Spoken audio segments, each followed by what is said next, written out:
Anyway, moving on. Let's give out some game balls for the Oklahoma Sooners in their win over the Auburn Tigers. Coming up next here on Locked On Sooners.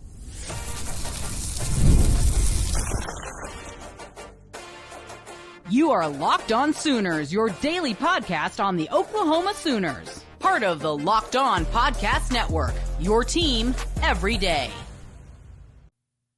Once again, thanks for making Locked On Sooners your first listen every single day. Shout out to all the everydayers out there. Tune in and subscribe to the show wherever you get your podcasts. We're part of the Locked On Podcast Network, your team every day. Jay, there were a lot of really impressive performances on both sides of the ball for the Oklahoma Sooners. Where do you want to start handing out your first game ball? If I was to give out a game ball first, I'm going to do a player, and I think we should give a unit one out in a bit. Okay. But I'm going to go ahead player first on the offensive side of the ball. I'm going to give game ball to Isaiah Satania. That man was all over the place. Was it 9 catches, 127 yards? Like we got what we wanted out of him. And he seemed to be blossoming into a top target for material. It feels like they have a rapport and relationship, even though him and Deion Burks has one too. It feels like they're really starting to build something. But 9 catches, 127 and a touchdown.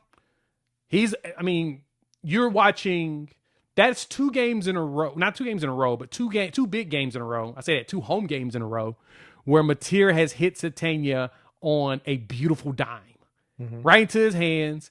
And he's able to, that one he got one out of bounds, but the other one was against Michigan. He caught him on the sideline. So I'm here for that. Give me Isaiah Satania. He's going to get my game ball on offense. Yeah, Isaiah Satania was great. I mean, he was involved in so many important plays, and he came up big. He had that big 31-yard reception on the final drive for Oklahoma that helped set up their score. Huge play. Great catch. It seems like they're getting him heavily involved in the offense regularly. And last week it was a lot of the short stuff at or behind the line of scrimmage. This week it was getting him down the field, using his speed and his agility to beat teams down the field. For me, I'm going to go with John Mateer offensively. Okay. It wasn't a great start to the game. The first half was not strong, but he came up clutch when he needed to. In crunch time, he was fantastic. In the fourth quarter, he was 4 of 4 in passing for 61 yards, had the 9-yard touchdown run. That was the longest run of the day for the Oklahoma Sooners, was that 9-yard run. That's what you need from John Mateer, right? When the game's on the line, you need him to come through in the clutch. So John Mateer, get you a game ball. That's a good one. I actually like that one a lot because the way he played in that game, like he played like, I'm going to put the team on my back and we're going to win this game because of me. I'm going to make sure I shoulder the blame, or I'm going to share the success, but I'm going to shoulder the blame if things don't work out properly. Yep. And that's the sign of a leader, right? That's a guy that is not about that. We're gonna win together, but I'm gonna make sure that, because I know how critical of a position I'm in at quarterback, and I'm at a school where legendary quarterbacks have played, not only in college but in the pros. I'm gonna make sure that we're good, and he balled out. That's a very good one. Yeah, hold on, one more. I said it during the game. I said if John Mateer is the guy that we think he's supposed to be, we think he is, and he's going to have a much better second half, and he did. Defensively, who are you looking at?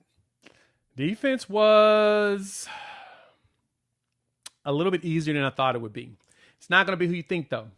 I got to give this one David Stone. Okay. Man, 34 snaps, 5 tackles, and a sack. And it felt like he was there literally in the backfield the entire game. It's like he lived there. It felt like it. He was all over the place. And that's what you want out of your 5-star. That's what you were hoping to get out of him as your 5-star. And he gave it to you. Yeah, and I'm going to go with his running buddy, Jaden Jackson, the other IMG Academy guy. 2.5 sacks in the game, 5 total tackles. David Stone also had 5 total tackles in this one. The two combined for 10 total tackles, 3.5 sacks. Oh, my gosh. I said it back in January of 2024 that David Stone and Jaden Jackson would go down as 2 of Oklahoma's best defensive tackles ever. I put them in the same light as Gerald McCoy and Tommy Harris. And yet we're getting those 2 at the same time together right now. Jaden Jackson had 2 sacks all of last year. 2. He's already surpassed that total this year. He's already surpassed it. And I think the best part about that too, John, is that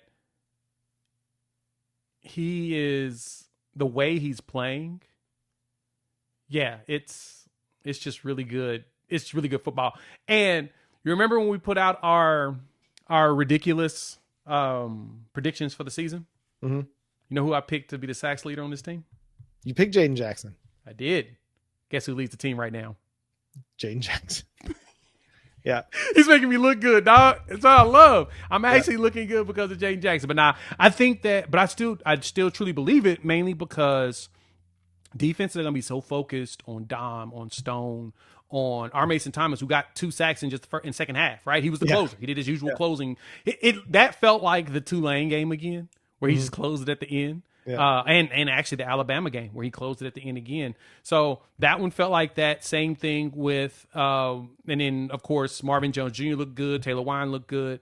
So yeah, they're going to be so much focus on those guys that I feel like he's going to have opportunity to do a lot of stuff that we don't expect.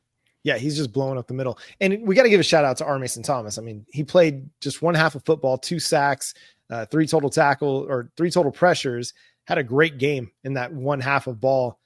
If he would have been available for the first half, that first half looks very different for Auburn offensively. All right, but we can't move on without talking about the special teams. Special teams through the first 3 games has not been great. It's been inconsistent. Tate Sandell has looked pretty good for the most part, but you've had issues with the punt return game. You've given up some returns. Not in this one. Oklahoma absolutely dominated the special teams battle. Game ball to the special teams units. Shout out special teams. Y'all did it. 100%. Yeah. Kicking, punting. Hey, punter is one of the top in the country now. Awesome. Yeah. What is it? Like top 51.1 yards per punt? Yeah. Hit was it a 66 yarder in this game? I think that was the number. Let me verify real quick. But I know he had an absurdly long one in this one. Yes, it was a 66 yarder. Yep. Goodness. And to the coverage team's credit, he averaged 54.4 yards per punt, but he netted 52.6 yards per punt, which means the coverage units were down the field as well, making sure there were no returns. There were 4 returns on this for only 9 yards, 2.3 yards per return. So again, Grayson Miller was awesome. Tate Sandell was 2 for 2 on field goals, hit his extra points.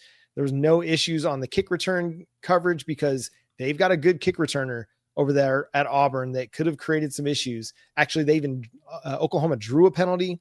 And then there was one punt where crazily the dude caught it at like the 2-yard line going backwards into the end zone. And obviously that did not work out well for him. And that was one of 2 opportunities in which Oklahoma got the ball or started their defensive drive inside the Auburn 10. Now, Jackson made some great throws to Cam Coleman to get out of that, but still, special teams did their job. Yeah, it was such a that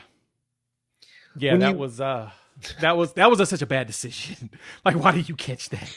Everybody was asking. Yeah. Like, wait, what are you doing? Like, wait, he's about to catch that? Yeah. Even Oklahoma fans felt bad for Auburn in that moment. You're like, why, bro? Why? That was terrible. But when you have a defense like Oklahoma has, and then you have a punter like Grayson Miller has been punting to start this season, dude, you've got a weapon in your field position battle. And he's been awesome so far. Any other game balls we need to throw out there? Just a general one, or who you got to target here? I'm gonna give the O-line one for pass protect. Yeah, that was good. I think we got to do better. You get half a ball. Because we got to get better on the run blocks. The long half or the short half? What makes the most sense? Give him like half the laces, I guess. You cut it down the middle. And yeah, let's go for it. I don't know. I like that. I'm just messing around. I know, me too. I'm just teasing. No, I think the line did really good. They've been doing great in pass protect, and John Mateer looks super comfortable with them. So I think that they truly deserve some recognition as well. Yeah, and I'll give it up to the coaching staff as well. They kept this team just battling and fighting and grinding away throughout. And, they've got things they got to work on. They got things they got to continue to improve. But from a game management perspective, I did not see any glaring issues. There were no, delay of games. There were no timeout usages that were weird. There was no issues getting the play calls in. Like all the function of the game worked out well. I felt like they had a strong game plan to win a defensive battle, and they did. So, and that's going to do it for today's episode of Locked On Sooners. Thanks so much for tuning in, being a part of the show. Subscribe to the show wherever you get your podcasts. We're part of the Locked On Podcast Network, your team every day. And we're available wherever you get your podcasts. So hit that subscribe button, hit that notification bell over on YouTube to let you know when new episodes drop. And follow Jay at Unfair Sports and go check out more Oklahoma Sooners and college football coverage over there at his channel, Unfair Sports on YouTube. You can read my work covering the Oklahoma Sooners over at SoonersWire.com. The show is at Locked On Sooners on all of your favorite social media platforms. But until next time, he's Jay Smith. I'm John Williams. We'll talk to you then. Boomer Sooner.